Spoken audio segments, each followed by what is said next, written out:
Okay, so since mine has already been opened, like I said in one of the videos, I think it was my first one, introduction to starting to do my Rise of Cobra stuff.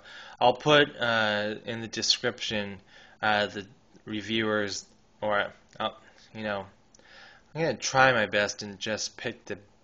I always hate saying this, but who I think did the best. And again, um, that's not a slam against anyone because obviously I'm, you know, mediocre compared to many, if not everyone. So it's not a slam. It's just they have the expertise, or they have the camera, or they have the technology, and all that. So that's all I'm saying is they just have the best of the best, not because they tried harder or anything like that. So hopefully that makes sense.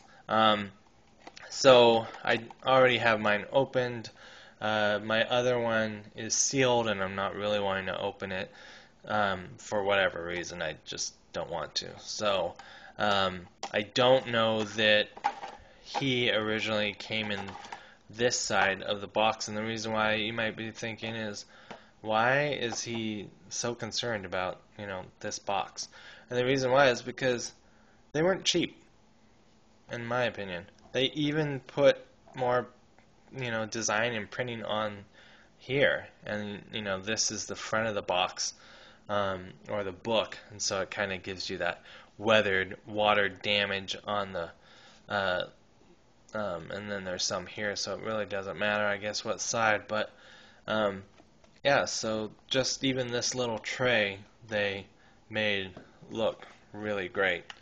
Um, so you get two of them, and that's in case you just want to slide them out and slide them back in, or maybe display them a different way or whatever. But here we have James McCullen the Ninth, his packaging, and it says in the back, hopefully it's a little different than all that stuff that I read. It says in 1641, James McCullen the Ninth was captured and punished by the French for selling arms to the enemies of the King Louis the 13th, even though he had also sold weapons to the French. The proud, arrogant McCullen scorned his captors for the hypocrisy of their politics and the narrow scope of their confessions. For his punishment, his face was covered with a red-hot iron mask. Rather than a reminder of dishonor, this mask has become a treasured symbol of the power wielded by the McCullen clan. And I don't know about you guys, but man, when I saw that, even now when I watch that clip in the movie, I'm just like, oh, can you imagine how painful that would be? And then, I don't even want to think about what it would be like after that burn. It's just, maybe I'm a little too sensitive, but I'm like, dang, that would be horrible. So, definitely glad they don't do that punishment here in America. And hopefully nowhere else in the world also, of course. So that was one thing this figure makes me think of, and all his accessories and stuff. And the other thing is, with that movie, I went and saw it 3 times in the theater, but don't worry, I took other people too, so it's not like I went solo by myself and was like, I need more G.I. Joe.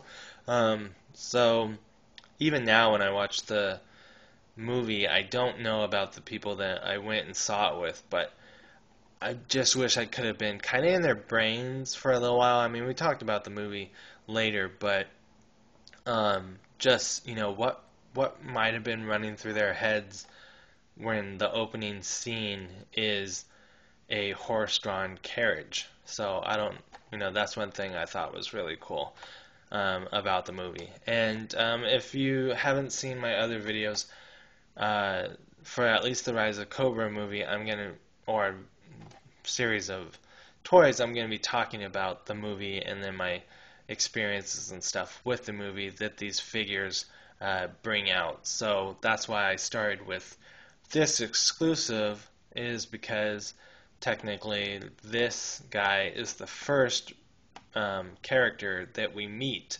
in the Rise of Cobra, that we at least have a figure for.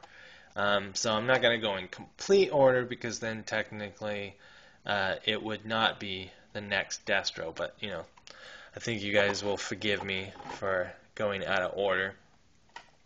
So then we have James McCullen the 24th, and this is the one that we know more so, I guess, at the end of the movie.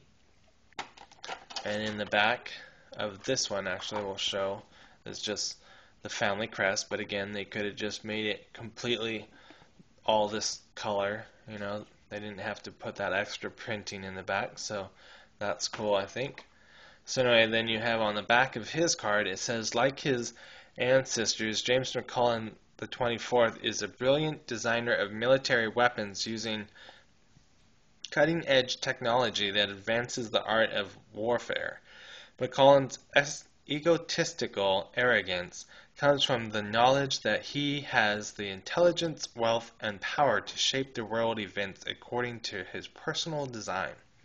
When his burned face is repaired with an injection of nanomites, this microscopic machines change his skin to a silvery mask that eerily resembles the iron mask worn by his ancestors, James McCullen the Ninth.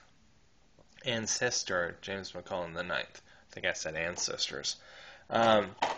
So one of the things I'll say that I knew even before I watched the other reviews that I was looking for somebody to actually say this, and it is that quite a bit, if not, I would say at least, I'll say 90% of this James McCullen the Ninth, 90% at least of him is all new. So that's just awesome to me. The only reason I say about 10% or so is because from the knee up, I'm assuming, is all Iron Grenadier Destro from the 25th anniversary. And then the boots down, or the knee down, including the boots and all this buckles and everything right here, that down is all new. And then his armor on the outside is all new. And then, of course, his iron mask that's right here. And the best part, too, was that one of the reviewers was surprised that he has mid torso, so you can twist him right there. It's not just one piece. So, yay, Hasbro, good job. Then we'll go on to, even though I don't usually do articulation, you can't really get them to sit. But again, I don't know how much you will really be using this figure in your Joe-verse, since he's somebody who's, long since deceased. Then the other great part is they could have just gone with him being in the mask, since, we already, unless you've seen the movie, you don't know any different. You just know that he was punished and he had the mask on. But they don't just leave it at that. They also give you a head. So that's really great too. He's got a lot of different little highlights here. And the other thing that's kind of interesting is he still kind of has this part right here that kind of looks like the shoulder pad from the Iron Grenadier Destro. And then, of course, we'll have to do another video. So hopefully you've enjoyed yourself, and we will see you on the next one. All right, thanks. Bye.